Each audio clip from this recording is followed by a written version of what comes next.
तो vegetative propagation का stem से जो होता है उसके बारे में हमने पढ़ा था। एंड उसी को थोड़ा सा कंटिन्यू करेंगे आज हम। हाँ।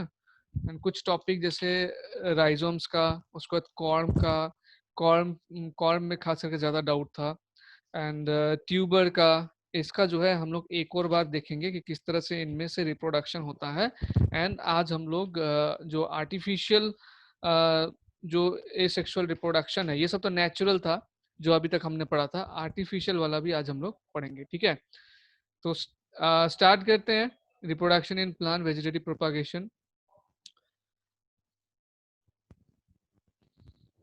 अच्छा, ये जो डायग्राम दिख रहा है आप लोगों को बोर्ड में, ये डायग्राम है एक स्टेम का, एक खास तरीके का स्टेम जिसको बोलते हैं कॉर्म। ठीक है, बुक में आपको इसका डायग्राम मिलेगा।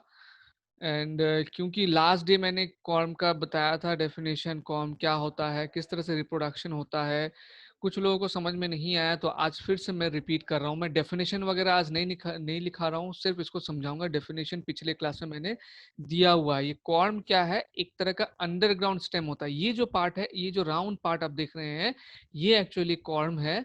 एंड ये अंडरग्राउंड स्टेम है, ये ग्राउंड के नीचे रहता है। ठीक है, ये सॉइल के नीचे रहता है ये वाला पार्ट। ठीक है, अंडरग्राउंड स्टेम है ये।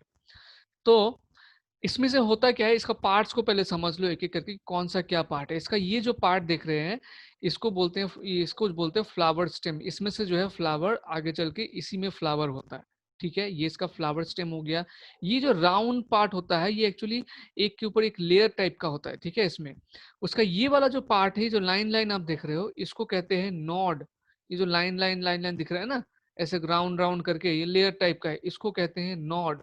ठीक है, और नीचे जो है रूट होता है, फ्लेशी रूट। एंड उसके नीचे ये जो है एक्स्ट्रा रूट्स है, एडिशनल रूट, जिसको एडवेंटिटियस रूट्स भी आप कह सकते हैं। एकदम सिंपल तरीके से पार्ट्स में बता रहा हूँ। एंड ये है लैटरल बर्ड।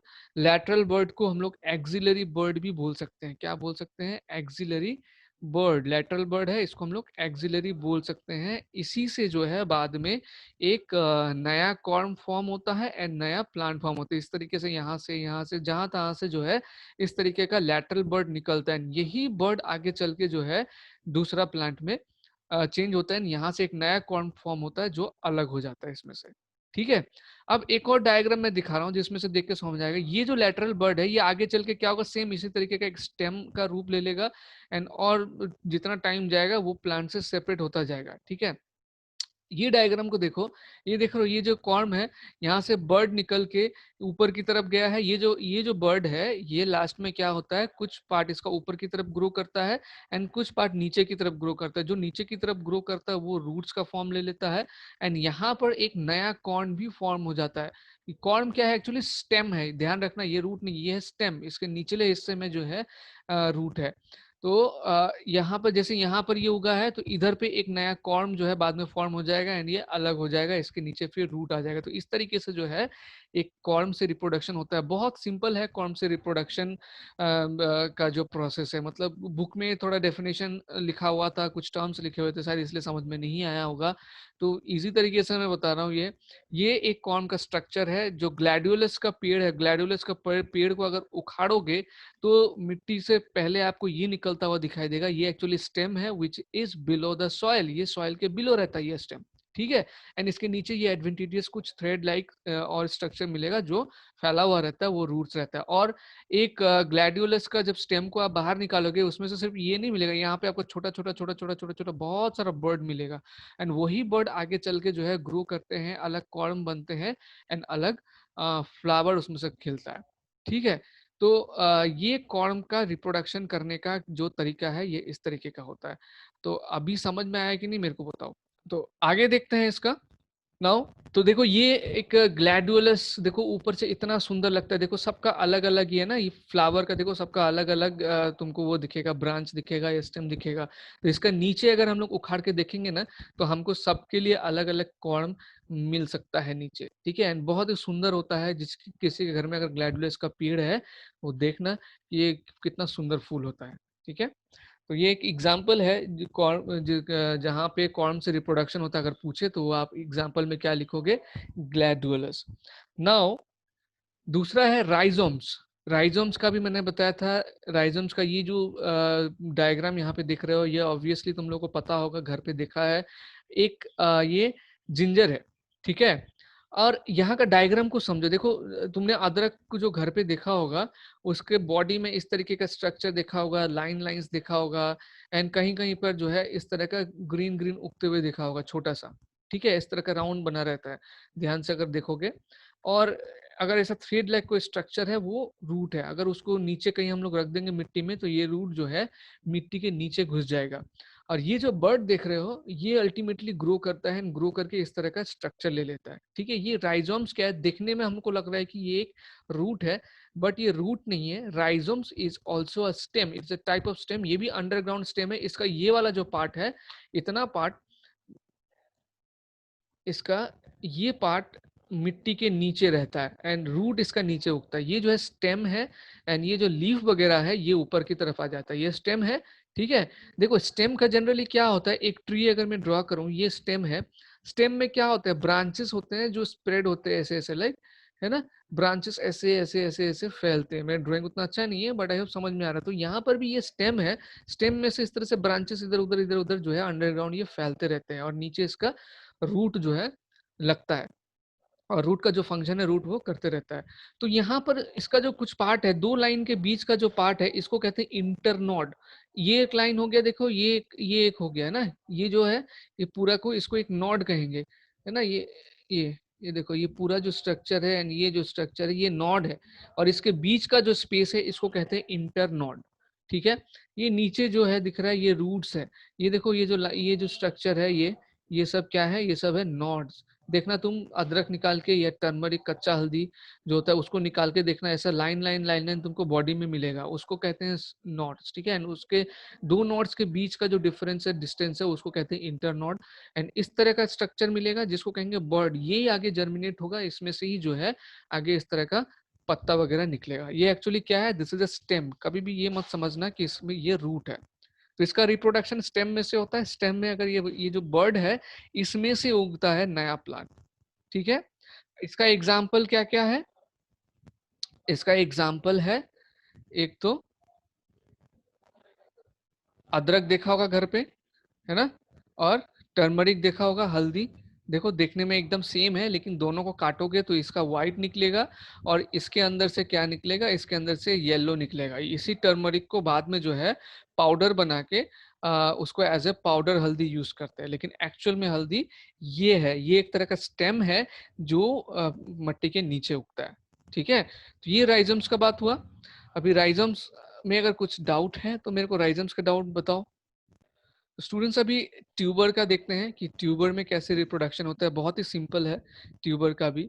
ट्यूबर आप लोगों ने घर पे देखा होगा, जो ट्यूबर स्टेम है वो एक्चुअली पोटैटो जो है वो एक स्टेम है, जो ट्यूबर कैटेगरी में आता है। एंड आपने पोटैटो को ऑब्जर्व किया होगा, ये एक पोटैटो है, देखो पोटैटो का बाहर का बॉडी छिलका है। इस तरीके का छोटा छोटा गड्ढा लाइक स्ट्रक्चर आपने पोटैटो में देखा होगा। इसको बोलते हैं आइस। तो इन फ्यूचर क्या होता है, इसको अगर हम लोग नहीं खाते हैं, खा लेते तो ठीक है, नहीं खाते हैं तो यहाँ से बर्ड्स निकलना शुरू होता है। इसको आइज बोलते हैं। यहाँ से क्या होता है, इस तरह का बर्ड्स निकलना शुरू होता है। तो ये आई होप आपने घर में बहुत ज्यादा दिन तक अगर आलू रखा होगा, तो उसमें देखा होगा कोई कोई आलू में से जो है इधर उधर, जहां जहां मैंने आई बताया ना, वहां से उगता है। ये इधर सारे जगह से नहीं उगता है। देखो ये जहां जहां पर आई है, कहाँ गया पोटेटो मेरा? हाँ, ये यहाँ से उगेगा, यहाँ से उगेगा, यहाँ पर भी एक छोटा सा आई है, यहाँ से उगेगा, यहाँ से उगेगा, ठीक है? एंड उसके बाद ये उग के जो इस तरह का दिखेगा। ये और ज्यादा दिन जाएगा, और ज्यादा दिन जाएगा, तो उसके बाद इस तरह का और बड़ा हो जाएगा, ठीक है? एंड आलू थोड़ा सा जो है इस टाइम पे जो ये आलू है, हम खा नहीं सकते, इस तरह का बन जाएगा ये। और थोड़ा सा दिन जाएगा, अगर मैं इसको जूम करके दिखाऊं तो आपको ये इस तरीके का स्ट्रक्चर दिखेगा। देखो ये ग्रीन ग्रीन, ये एक्चुअली रेडी है उगने के लिए। अगर इसको हम लोग मिट्टी में डाल दें, तो यहाँ से जो है आलू का जो पौधा है वो निकल के आ जाएगा। ये होने के बाद क्या करता है, क्योंकि इसमें सीड नहीं होता है, ये होने के बाद, ये आने के बाद फार्मर्स क्या करते हैं, उसको फार्मर्स उसको मिट्टी में इस तरह से दे देते हैं। जिसके घर में खेती होता है उन्होंने देखा होगा, फार्मर जो है उसको इस तरीके से देखो ये सब पोटैटो है, पोटैटो में वो बर्ड्स उगने के बाद अभी प्लांट उगने के लिए रेडी है, तो वो लोग एक मतलब सर्टेन एकदम डिस्टेंस मेंटेन कर करके जो है 2-3 पोटैटो एक साथ डाल डाल के देखो यहाँ पर है, यहाँ पर है, यहाँ पर है, मट्टी को लूज करके फिर इसको कवर कर देते हैं मिट्टी से, ठीक है। एंड इसको अच्छे से देखभाल करने से जो है इस तरीके का आलू का जो पौधा है ऊपर की तरफ आता है। ये सिर्फ पत्ता ऊपर है, लेकिन इसका जो मेन स्टेम है जो कि पोटैटो है जिसको ट्यूबर बोलते हैं, वो इसके नीचे है, ठीक है। वो क्या है, इसके नीचे है। एंड एक हमने वहां पे दिया था, 2 हमने दिया था, जब ये पौधा बन के ग्रो कर जाएगा, मैच्योर हो जाएगा, उस समय जब हम इस पौधे को निकालेंगे तो हमको आलू बहुत सारा मिलेगा उसके नीचे में से, ठीक है। वो एक्चुअली क्या है, वो स्टेम है। हम पोटैटो का स्टेम को खाते हैं, जो पोटैटो बोलते हैं हम, वो एक्चुअली स्टेम ही है जिसको हम खाते हैं। एंड पोटैटो का स्टेम से ही अगला दूसरा प्लांट बनता है, रिप्रोडक्शन होता है, ठीक है। तो ये हो गया हमारा ट्यूबर में से किस तरीके से रिप्रोडक्शन होता है उसका एक्सप्लेनेशन, ठीक है। ये सब क्या था हमारा नेचुरल वेजिटेटिव प्रोपागेशन, मतलब ये खुद से ही होते हैं, नेचुरली होते हैं। इसके अलावा जो वेजिटेटिव प्रोपागेशन का प्रोसेस है, ये हम लोग क्या कर सकते हैं, आर्टिफिशियली भी करा सकते हैं, मतलब खुद अपने हाथों से कुछ काट छाट कर करके जो है प्लांट में से हम लोग रिप्रोडक्शन करा सकते हैं। तो वो कितना कौन कौन सा तरीका है आर्टिफिशियल का, वो अभी हम लोग देखेंगे आर्टिफिशियल वेजिटेटिव प्रोपागेशन में, ठीक है। बहुत सिंपल है, ध्यान से सुनना, समझ में आ जाएगा। उसके बाद रीडिंग करना, सेम डे रीडिंग करना, ठीक है। तो पहला है ग्राफ्टिंग, ठीक है। ग्राफ्टिंग में क्या होता है, एक पेड़ का स्टेम को दूसरे पेड़ का स्टेम से जोड़ा जाता है। प्रोसेस को मैं समझा देता हूं पहले, ठीक है। मान लो ये एक पेड़ है, उसका स्टेम काट लिया, ठीक है। हम लोग कौन सा कर रहे हैं, अभी ग्राफ्टिंग का कर रहे हैं।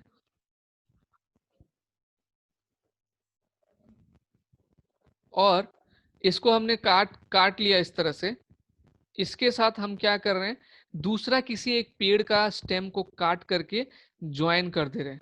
दूसरा किसी एक स्टेम का पेड़ को काटा और ज्वाइन कर दिया। ये दोनों स्टेम को यहाँ पे ज्वाइन करके इसको हम लोग टाइटली जो है बांध देंगे और कुछ दिनों तक छोड़ देंगे। उसके बाद क्या देखेंगे कि ये जो पार्ट है और ये जो पार्ट है, दोनों आपस में जुड़ के एक ही ट्री बन गया, ठीक है। ऐसा हम लोग क्यों करते हैं, ऐसा हम लोग अगर कोई मान लो बहुत अच्छा क्वालिटी का प्लांट है और उसको हम लोग जो है बहुत ज्यादा उगाना चाहते हैं, तो थ्रू ग्राफ्टिंग हम लोग कर सकते हैं कि उसका जो भी स्टेम हो या ब्रांच हो, उसका एक पार्ट काट के यहाँ पे लगा दिया और वो फिर यहाँ से उगना शुरू हो जाएगा। ये प्रोसेस इस तरीके से होता है, बहुत ही इजी प्रोसेस। मतलब एक ट्री का स्टेम को काटा और ये जो है एक ट्री का स्टेम है जो मट्टी से लगा हुआ रहेगा, और ये जो पार्ट है ये दूसरे ट्री का है, चाहे ब्रांच तोड़ के लगाया है चाहे कुछ भी लगाया, तोड़ के हम लोग इस ये दोनों को क्या कर रहे हैं, जस्ट जोड़ के हम लोग क्या कर रहे हैं, इसको बांध दे रहे हैं, ठीक है। अब इसको कुछ दिनों के बाद छोड़ने से क्या होता है, इसका जो सेल है और इसका जो सेल है आपस में ग्रो करके मर्ज हो जाता है। अब इसको जो है न्यूट्रिएंट्स कहाँ से मिलेगा, ये जो पार्ट है इसको हम लोग जब जोड़ रहे हैं, इसको न्यूट्रिएंट्स कहाँ से मिलता है, इसको जो है ये जो रूट्स है नीचे, यही जब न्यूट्रिएंट्स को ऊपर भेजता है, यहाँ तक भेजता है, और ये जो है उसको सोख लेता है, तो न्यूट्रिएंट्स भी इसको कंटिन्यूअसली मिल रहा है। एंड अंदर ही अंदर यहाँ का सेल्स और यहाँ का सेल्स जो ग्रो करने लगता है, ग्रो करके आपस में ये लोग जो है जुड़ जाते हैं, मर्ज हो जाते हैं, एंड उसके बाद अल्टीमेटली एक सिंगल पीस ट्री बन जाते हैं। तो ये है ग्राफ्टिंग का प्रोसेस, ठीक है। बहुत इजी प्रोसेस है। दूसरा ट्री का स्टेम को ये देखो यहाँ पे डायग्राम में दिखा हुआ है, दूसरा ट्री का ये जो पार्ट है ये क्या होगा, मिट्टी के अंदर रूट्स के साथ रहेगा, और ये दूसरा ट्री का है। ऐसा करने का रीजन फार्मर्स करते हैं ताकि वो लोग जो है अगर कोई अच्छा ब्रीड का ट्री नहीं है तो उसको काट के फेंक दे के जो अच्छा ब्रीड का ट्री है उसके साथ जोड़ देंगे, ताकि उनको जो फ्रूट का क्वालिटी हो या वेजिटेबल का क्वालिटी हो वो अच्छा मिल सके, ठीक है। ना इसका दो पार्ट होता है, दो डिफरेंट पार्ट होता है। एक ऊपर वाला पार्ट होता है, ठीक है, इसको बोलते हैं, इसका स्पेलिंग लिख लो SCION, सीजियन, ठीक है। SCION, बात नहीं। एंड दूसरा ये वाला पार्ट है, इसको बोलेंगे हम लोग स्टॉक। स्टॉक जो है मिट्टी से लगा हुआ रहता है, और ये वाला पार्ट जो है इसको हम लोग क्या करते हैं, दूसरे ट्री से काट करके लेके आते हैं। सर बोलो। सर मेरा चार्ज खत्म हो गया। तो ग्राफ्टिंग में हमारा दो पार्ट इन्वॉल्व है ना। एक नीचे वाला पार्ट जिसको स्टॉक बोलेंगे, एंड ऊपर वाला पार्ट जिसको बोलेंगे हम लोग साइन, ठीक है। एंड इसमें हमारा आई जो है साइलेंट रहेगा, सी जो है साइलेंट रहेगा। ये दोनों पार्ट मिलके अल्टीमेटली बाद में जो है एक नया ट्री बनता है। आपके बुक में ये डायग्राम अच्छे से देख सकते हो। इसमें क्या चीज पढ़ना है, ग्राफ्टिंग का प्रोसेस किस तरीके से किया जाता है, वो डेफिनेशन याद कर लोगे। एंड ये दोनों पार्ट को क्या बोलते हैं, कैसे ये फंक्शन करता है, इसको जो है याद कर लोगे। देखो इसको ज्वाइन करके बांध दिया जाता है कुछ दिनों तक, ताकि ये गिरे नहीं, क्योंकि ऐसे तो ये रहेगा नहीं और नहीं कोई ग्लू यूज करते हम लोग। इसको यहाँ से जस्ट बांध देते हैं, अल्टीमेटली ये आपस में जो है ऐसे ही जुड़ जाएगा लास्ट में, क्योंकि इसका जो सेल होगा और इसका जो सेल होगा ग्रो करके आपस में मर्ज कर जाएंगे। तो ये हो गया हमारा ग्राफ्टिंग का प्रोसेस। ठीक है।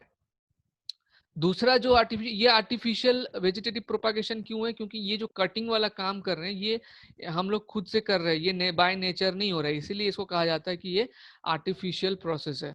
दूसरा है लेयरिंग। ठीक है।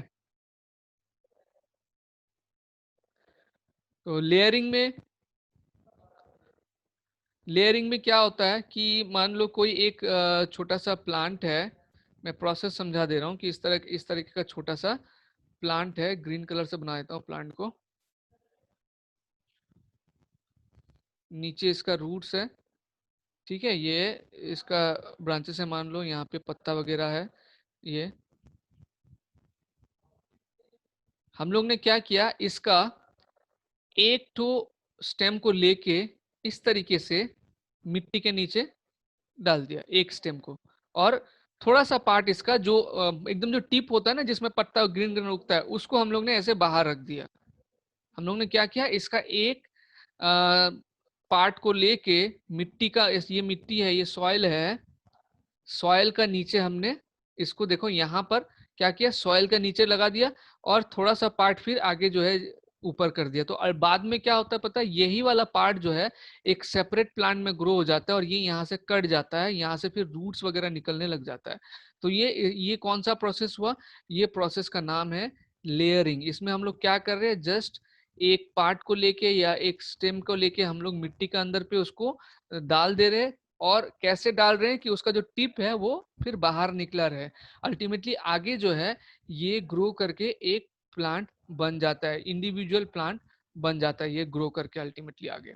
और यहाँ से ये कट के, या अगर हम लोग बाद में खुद भी काट देंगे तो भी ये नहीं मरेगा, क्योंकि ये इतना ग्रो हो चुका है कि ये अपना खाना खुद बना सके, मतलब न्यूट्रिएंट्स का जो है ये कर सके जुगाड़। उस तरह से फिर इसका भी एक अगर पार्ट लेके हम लोग इस तरीके से कर दे, ये मट्टी का नीचे हम लोग ने इसको लगा दिया है ना, सॉइल के नीचे लगा दिया और थोड़ा सा पार्ट क्या किया इसका ऊपर रख दिया इस तरीके से, तो यहाँ से भी बाद में एक नया प्लांट हो जाएगा। तो ये जो प्रोसेस है इसको लेयरिंग है। देखो बहुत इजी प्रोसेस, तुम लोग खुद भी कर सकते हो। अगर ऐसा कोई प्लांट है तुम्हारे घर पे जो सिर्फ कोई उसका पार्ट मिट्टी में डाल देते हैं तो वो ग्रो कर जाता है, तो उसको तुम लोग करके देखना, ये खुद भी कर सकते हो। बहुत ही ईजी प्रोसेस है। अब इसमें से कौन कौन सा पेड़ जो है इस प्रोसेस से उगाया जाता है बता देता हूँ, लिख लो। स्ट्रॉबेरी हो गया, लेमन हो गया, जैस्मिन, ये सारा जो है इसका एग्जाम्पल है।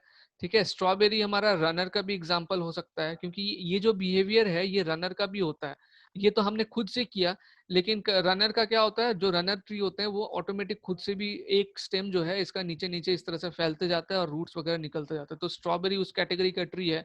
स्ट्रॉबेरी रनर में भी आता है और स्ट्रॉबेरी को हम लोग इस तरीके से इस तरीके से भी उसका रिप्रोडक्शन करवा सकते हैं लेयरिंग से। स्ट्रॉबेरी हो गया, लेमन हो गया, अगर किसी घर पे लेमन का ट्री है तो लेमन का ट्री को जो है प्लांट को जो है हम लोग थ्रू लेयरिंग प्रोसेस उगा सकते हैं। उसके बाद जैस्मिन फ्लावर किसी घर पे है तो जैस्मिन फ्लावर को भी जो है हम लोग थ्रू लेयरिंग प्रोसेस ग्रो करवा सकते हैं प्लांट। ठीक है।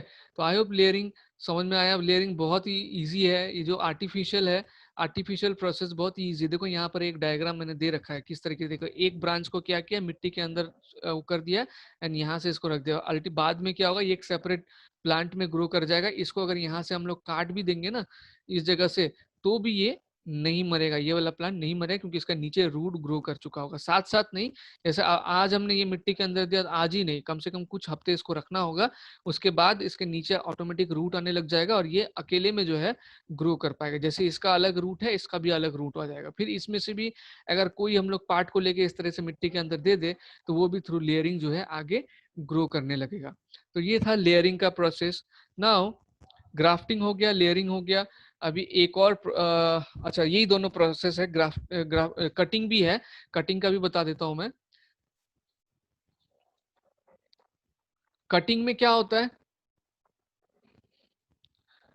कटिंग में क्या होता है इन दिस मेथड, जो नया प्लांट है, हम किसी, आपने सुना होगा या घर पे देखा होगा कि कोई फूल का पौधा का स्टेम को काट लिया एंड उसको गाड़ दिया, उसके उससे जो है नया पेड़ बन गया। इससे इसमें यहाँ पर क्या करते हैं, स्टेम को कट करके, ठीक है, cut the stem and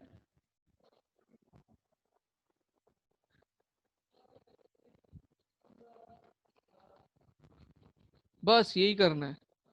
stem को, अगर कोई ऐसा प्लांट है आपके घर में जो बहुत सारा फूल का पौधा ऐसा होता है जो किस तरीके से उगते हैं, इस कटिंग मेथड से उगते हैं, उनका क्या करते हैं हम लोग, स्टेम का कोई पर्सन काट करके उसको मिट्टी के नीचे डाल देते हैं। मान लीजिए ये एक प्लांट है, ठीक है, जो किसके जरिए उग जाता है, जो कि हमारा कटिंग प्रोसेस से उग जाता है। तो हम क्या करेंगे, यहाँ से इसका एक ब्रांच काटेंगे या स्टेम काटेंगे, उसको अलग से इस तरीके से क्या करेंगे, मिट्टी के अंदर पे थोड़ा सा पार्ट इसका मिट्टी के अंदर पे डाल देंगे एंड थोड़ा सा जो है मिट्टी के बाहर रहेगा।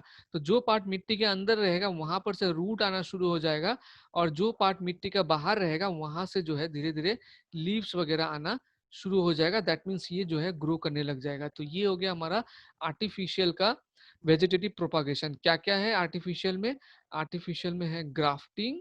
ग्राफ्टिंग में हमने क्या देखा, दो अलग अलग पेड़ को हम लोग जोड़ रहे हैं, ठीक है, एक मट्टी से रहेगा और एक दूसरे ट्री का ब्रांच या स्टेम काट के लाएंगे। उसके बाद हमने देखा लेयरिंग। लेयरिंग में क्या देख रहे हैं हम लोग कि ट्री का एक स्टेम का पार्ट को या ब्रांच का पार्ट को हम लोग मिट्टी के अंदर पे डाल दे रहे हैं, और वो बाद में आगे जो है एक सेपरेट प्लांट ग्रो कर रहा है। एंड ये कटिंग, ये कटिंग कैसे कर रहे हैं हम लोग, कोई प्लांट का हम लोग स्टेम या ब्रांच काट के मिट्टी में लगा दे रहे हैं, वो उसमें से फिर जो है पार्ट्स को अपने आप डेवलप हो रहा है। और ये तीन प्रोसेस को आर्टिफिशियल क्यों कहा जाता है, क्योंकि ये हम खुद अपनी इच्छा से करते हैं, ये नेचुरली नहीं होता है, ठीक है। जो नेचुरली होता है उसको बोलते हैं नेचुरल वेजिटेटिव प्रोपागेशन, एंड ये आर्टिफिशियली होता है, इसलिए इसको कहा जाता है आर्टिफिशियल वेजिटेटिव प्रोपागेशन, ठीक है। तो यहाँ तक आज रहने दो, पढ़ो, कल फिर हम लोग क्लास करेंगे जिसमें advantages of vegetative propagation, disadvantages of vegetative propagation, इसके बारे में पढ़ेंगे। एंड और भी जो रिप्रोडक्शन की मेथड है, ठीक है, उसके बारे में जानेंगे कल के क्लास में। अब रोज ही क्लास होगा अभी, ठीक है।